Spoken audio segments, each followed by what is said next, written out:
अस्सलाम वालेकुम गाइस, क्या हाल चाल है। उम्मीद करना ठीक हो। सजा अज थोड़ी भरजाई दे मूँह नूं बड़ी पीड़ है, ते मूँह दे हालात वेखो कि किते वेटे क्या हो गए। दाल नूं बड़ी पीड़ है। हुण दाल पटावन चली दवाई मैं तो दिन लै देना। नहीं मैं तो दाल दी पीड़ नहीं जरी जांदी। दवाई लै ले दवाई दाड़ पटानी है। हाँ। यार गाइस वेखो मैं इनू आ दखना बई इकड़े ना दाड़ ना पटा, मतलब दाड़ नूं पीड़ है तो बंदा दवाई लै लैंदा। रात भी मैं दस दवाई लै आया सी, हुण भी मैनू आखी जाना कि आपां चलते दवाई लै लवीए, ते ये कहंदी नहीं मैं दाड़ ही पटावनी है। हुण बड़ी तू पीड़ है। बात भी सोच ले, मतलब दाड़ जरूरी कोनी पटावनी, मत तेरे एक दांत कोई मैंने नजर आसी मत मैं क्या करे सा हैं। ओए मेरी दाल नूं पीड़ है। तेन बंद कर दाल पटावन चली। मेरी दाल नूं बड़ी पीड़ है, बहुत ही पीड़ है। चल ठीक है, चल चलने। हाँ बड़ी ठीक है, पीड़ मैं तू हुण सोच लिया ना, हाँ। पक्की गल है। ठीक है चलते हैं आप। तू क्या कर से घरे दा से हाँ डाल आवने तू तू तू तू ही डाले से ता तुसा घरे खड़ो सो इमें नहीं खड़ो देने। चलो ठीक है। हाँ बात ही सोच लै, मैं तेन आता पिया। नहीं मैं दाल पटाई सा नहीं मतलब बात ए आना बुआ ला चप्पे उतर निकले बाहर। मुंह नूं पीड़ है वेखना तेरा इलाज ही है ना, अजकल दवाइयां दुई मिल जानियां। मैं नहीं मैं दाल पटाई है, मेरी पीड़ ढाडी है। चल ठीक है, चल मैं तो तेन लै चलदा, कोई मसला ही कोई नहीं। तू जो बढ़ाती है चल बात मेरे को टेंशन। आजा आज और तेरी दाढ़ी पटाते उस समय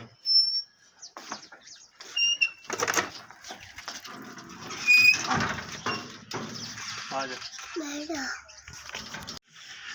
अरे दाल पिए तो शाले लगे ठीक है। चलो मेरे को तो छाला है वो तो मैं दाल पटाई पे दाल में बड़ी हाँ तो तुसा जैसे शैल हो ठीक है, तेरी मम्मा दाड़ पटा दे आ जाती है। असा थोड़े से शैल लै सो ठीक है, मेरे पुत्र थोड़े से शैल लै सो ठीक है ना, शै खासे ना। हाँ तू शै खासे ना, ये 10 रुपये दिरले शै खवाया ठीक है ना। दुकान तो जब 10 रुपये की शै लवनी ना ठीक है, काले दुकान तो ठीक है। असा हूँ तेरी माँ की दाड़ पटाते आए थे ठीक है ना। हाँ जाओ जाओ शै ला लो मेरे पुत्र, शै लै घरे खड़ोया ठीक है ना। शाबाश शाबाश जाओ मेरे पुत्र जाओ, भजो भजो भजो हूँ शै लै घरे आ जाए ठीक है ना।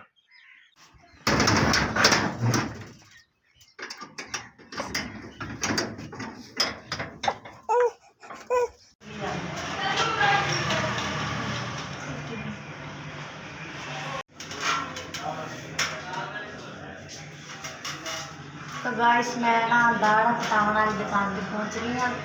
तो बुलेट को नहीं है। हाँ लाइट को नहीं है तो लाइट आएगी तो फिर दाल पटन डॉक्टर देख के चला गया। बहुत पीड़ है दाड़ नूं पीड़ वा बहुत पीड़ है वेखे हाली भी ना पटा दाड़, मैं तेन रोकदा बड़ी हुण। पीड़ है। मैं हुण इत्थों भी छाड़ जैसा तेरे दाड़, मैं नहीं चाहना कि तेन होर ज़्यादा पीड़ हो, जितनी के उतनी की ठीक है। फटे से हाँ पक्की गल है, सोच ली है हाँ ठीक है बस भोगो। हाली लाइट को नहीं खड़ोती ठीक है ना, वेख ले बिल्कुल बल्ब शल्ब सारे बांधे पे, पक्के शक्के बांधे बल्ब बांधे पे। मैं तो अदा बाज चलिए तेरे मुँह वाह पीड़ हो सी जिले फटी सी दाड़, तो मैं डरा बैठा। मैं पटाई सा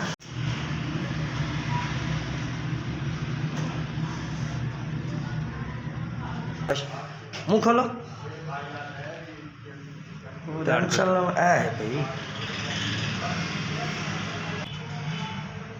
नल जेड़ी आउंदी है ना साबित दाड़ा, वो होर हिसाब होंदा है। हौसला रख काबू बस हो गया, इन्नी गल है। बस। डरदे हाँ दो टीके लगे ना, ऐसी वैसी गल पूरी नहीं। कर लो। नहीं बेगम साहब तुसा मैनू आखत मैं आ नहीं गया, मैं कोई थोड़ी गल बजा बस लेकिन जवाब हुण तुसा इंज तो ना करो, रोवो तो ना हुण। मैं तेन पहले रोकदा रहा मैं कहते ये सना तुसा ना पटाओ ना पटाओ ना पटाओ, तुसा का पटावनी है। और वेखे ना चलो अखी तो हाथ हटाओ ना, अखी और सुन जरा ना कर कोशिश को नहीं मेरे वेखते हस लै, तू हस पो मेरे देखे है करे।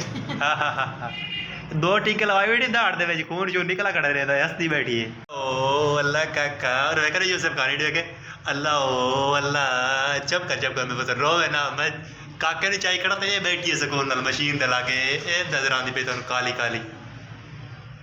काली काली हाँ एक एक कर दिए। इत्थे रख देनी। अच्छा इंज रख के दोवें साइडां की कर देन मुंह वट के दाड़ छेक पर कितने कितने रख देन। मैनू तू पटाई तेन पता उसी मैनू दसे इनू चाह के ना जेड़ा हाँ। इनू चाह के इत्थे ला दे। ਇਹਨੂੰ ਚਾਹਤੇ ਮੀਆਂ ਇੱਥੇ ਰੱਖਦੇ ਨੇ ਵੇਖੋ, ते ये जेड़ा ये दोवां इंज कट ਇਹ ਮੂੰਹ ਦੇ ਵਿੱਚ ਵੜੇ ਨੇ। इंज मुंह पट देने ने ਅੱਛਾ मुड़ के इंज करके दाड़ हां छेक लेने। ਛੇਕ ਲੈਣ ਇਹ ਹੁਣ ਇਵੇਂ ਛਿਕ ਸੀ।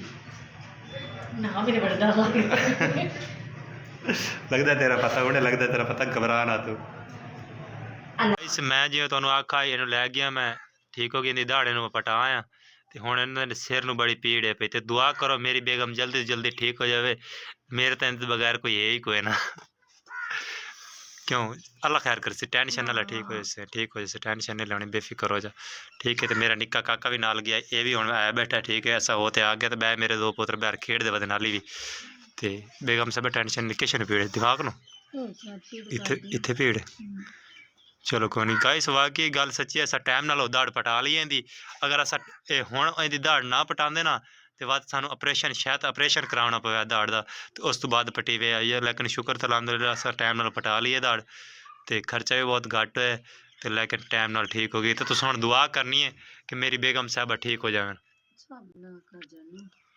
हाँ कोई मसला नहीं ते ये मेरे पोतरे भी दोवें आ गए हाली शै हुण वध लैंदे न उसे हाले दी खेडदे वदे नहीं शै लैंदे वदे नहीं शै लाया ना मेरे पुत्र वाह भाई वाह सही करे आ गए ठीक हो गया हैपा आंदा पिया हैपा आ गई हैपा किश लई तू किश लई तूती लई तूती वाह भाई वाह तो गाइस तुस हुण सारी फैमिली आस्ते दुआ करनी है कि मेरी बेगम साहब ने जल्दी आराम आ जाए मूँह बड़ी पीड़ है तो यानी कि होर कोई तकलीफ ना होवे इन्हूं ठीक हो गया आज दी व्लॉग बस इतना का ही तुहानूं दसना है कि मेरी बेगम साहब जिद करेंदे पैन दाड़ पटावन की खातर ते अगर मैं ना लैते जाना ना तो ही आखे मेरे ते गिला देवे ना भाई तू मैनू क्यों नहीं लैते गया मैं लै गया अपना फर्ज मैं पूरा किया है तो इंशाल्लाह अज दी वीडियो में इतना एंड करे ना मैं कोशिश करे सा कि हुण जिहड़ा कोई काम शाम घर दा मैं खुद करा इन्होंने आराम कराने वास्ते समा देना बाकी गुड हो गया साढ़े चैनल को सबसक्राइब कर देवे तो वीडियो लाइक कर देवे नेक्स्ट वीडियो की अपडेट वास्ते ओके बाय बाय अल्लाह हाफिज़ खुश रहो आबाद रहो।